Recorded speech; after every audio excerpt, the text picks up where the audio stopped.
செய்யும்படி கலிலேயா நாட்டில் உள்ள நாசரேத் ஊரிலிருந்து யூதேயா நாட்டில் உள்ள பெத்லகேம் என்னும் தாவீதின் ஊருக்கு போனான். அவ்விடத்திலே அவர்கள் இருக்கையில் அவளுக்கு பிரசவ காலம் நேரிட்டது. அவள் தன் முதற் பேரான குமாரனை பெற்று சத்திரத்திலே அவர்களுக்கு இடமில்லாதிருந்தபடியினாலே பிள்ளையை துணிகளில் சுற்றி முன்னணியிலே கிடத்தினாள்.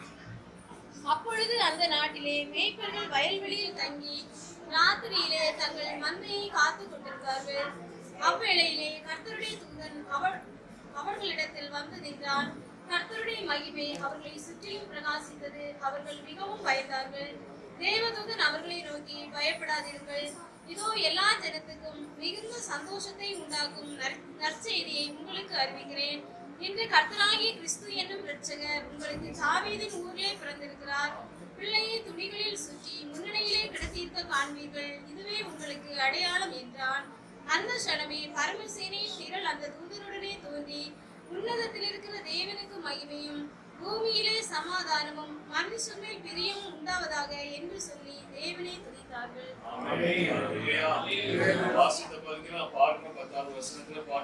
எல்லா ஜனத்திற்கும் மிகுந்த சந்தோஷத்தை உண்டாக்கும் நற்செய்தியை உங்களுக்கு அறிவிக்கிறேன். ஆமென், ஹல்லேலூயா.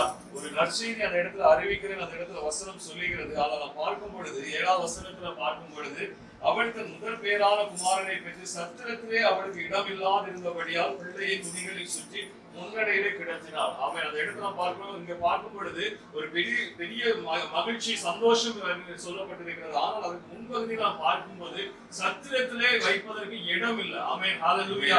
சத்திரத்துல வைக்கிறதுக்கு இடம் இல்லாத இருக்கிற ஒரு சூழ்நிலையில ஆனா பின்பகுதி சொல்லுது ஒரு பெரிய சந்தோஷத்தை காண்கிறீர்கள் என்று. ஆமென், ஹல்லேலூயா. ஒருவேளை இந்த காலகட்டத்துல நமக்கு ஏதோ ஒரு போராட்டம் இருக்கும். ஒருவேளை நம்முடைய வாசல்கள் அடைக்கப்பட்டதாய் காணப்பட்டால் கூட தேவனுடைய கரம் நம்மோடு கூட இருந்து அருமை சகோதரனுடைய குடும்பத்தோடு இருந்து வருகிற நாட்கள் ஒரு பெரிய ஒரு காரியத்தை தேவன் செய்ய போக வல்லமையுள்ள தேவனாய் இருக்கிறார். ஆமென், ஹல்லேலூயா.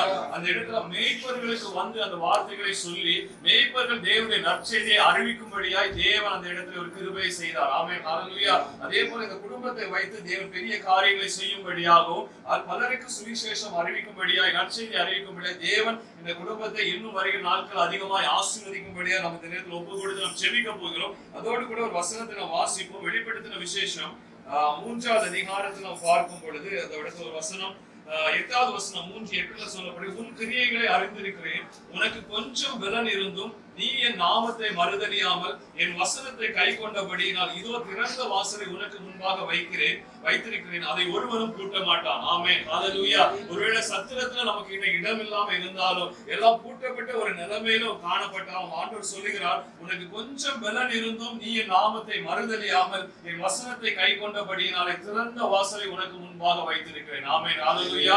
ஆண்டவர் இந்த குடும்பத்துக்கு ஒரு நல்ல திறந்த வாசலை வைக்கும்படியாய் இந்த புதிய வருஷம் ஒரு ஆசீர்வாதமான ஒரு வருஷமாய் காணப்படும்படியாய் தேவ ஆவியான இந்த குடும்பத்தோடு இடைபடும்படியாய் எல்லா காரியத்திலும் தேவனுடைய கரம் கூட இருக்கும்படியாய் எல்லா வாசல்கள் அடைக்கப்படுகிற நேரத்தில் தேவன் ஒரு திறந்த வாசலை திறந்து கொடுத்து இந்த குடும்பத்தை அதிகமாய் ஆசீர்வதிக்கும்படியாய் நாம் சபையாய் இந்த நேரத்தில் நாம் செபிக்க போகிறோம். சிஸ்டர் மெர்லின் அவர்கள் நம்மை ஜெபத்திலே நடத்துவார்கள். நாம் யாவரும் சேர்ந்து செபிப்போம்.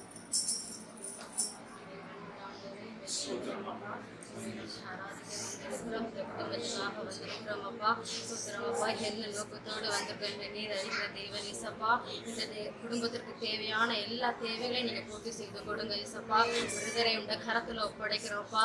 கைது செய்யற வேலைகளை ஆசீர்வதித்து கொடுங்கப்பா இசப்பா. இந்த வேலைகள் எந்த பிரச்சனைகளும் எதுவும் வராதபடி எந்த பலவீனங்களும் வராதபடி நீங்க காத்து வழி நடத்துங்க. அவரோட போக்கிலும் வரத்திலும் ஆசீர்வாதக்காரங்க இருக்கட்டும் அப்பா இசப்பா. எங்களுடைய கைகள் எதுவுமே இல்லை, எல்லாமே உங்களுடைய கைகளில் அப்பா. அவள் கைது செய்யற பிரயாசத்தை வாய்க்க பண்ணி கொடுங்க அப்பா. சோத்திரம் அப்பா. அது மாத்திரம் இல்லப்பா சிஸ்டரை கரத்துல ஒப்படைக்கிறோம் அப்பா. அந்த குடும்பத்தை அப்பா தாங்கி நடத்துகிற சிஸ்டரை கரத்துல ஒப்படைக்கிறப்பா. அவர்களுக்கும் எந்த பலவீனங்களும் வராதபடி நீங்க காத்து வழி நடத்துங்கப்பா. சோத்திரம் அப்பா. சோத்திரம் அப்பா. 2 பிள்ளைகளையும் கரத்துல ஒப்படைக்கிறோம் அப்பா. படிக்கிற பாப்பா அந்த பிள்ளைகளுக்கு படிக்கிற ஞானங்கள் அறிவையும் கொடுங்கப்பா. எந்த பலவீனங்களும் வரக்கூடாது அப்பா.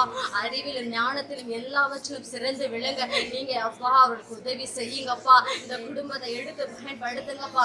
என்ன தேவைகள் இருக்கிறது என்று நீர் அறிகிற தேவனப்பா. சோதரப்பா எல்லா தடைகளும் மாறி போகட்டும், சமாதானம் நிலவட்டும் அப்பா. ஒரு விசை இறங்கி வாங்கப்பா. ஏசப்பா இந்த மாதத்தின் தொடக்கம் முதல் இந்த நிமிடம் வரை காத்து வழி நடத்தின தேவன் புதிய வருடம் அவர்களுக்கு ஆசீர்வாத வருடமா இருக்கட்டும். எழுந்து போன எல்லா விதமான ஆசீர்வாதங்களை பெற்றுக்கொள்ளவும் சமாதானம் கிடைக்க கிருபை கொடுங்க ஏசப்பா. இந்த இடத்துல நாங்க குடும்பமாக வந்து அப்பா ஆராதிக்க அப்பா வாழ்த்த வந்திருக்க அந்த வாழ்த்துதல் அவளுக்கு ஆசீர்வாதமாக இருக்க கிருபை கொடுங்கப்பா. ஒரு விசை கூட இறங்கி வாங்கப்பா. குடும்பங்களை கரத்துல ஒப்படைக்கிறோம். தொடக்கம் முதல் முடிவரும் பிரசனம் இருக்கட்டும் அப்பா. எல்லாத்த கோட்டைகள் நிரப்புங்கப்பா. கேட்ட இவ்வளவு கொஞ்சம் கேட்ட அனைவராற்றை பார்த்து கெஞ்சி நல்ல பிதாவே.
கேட்கல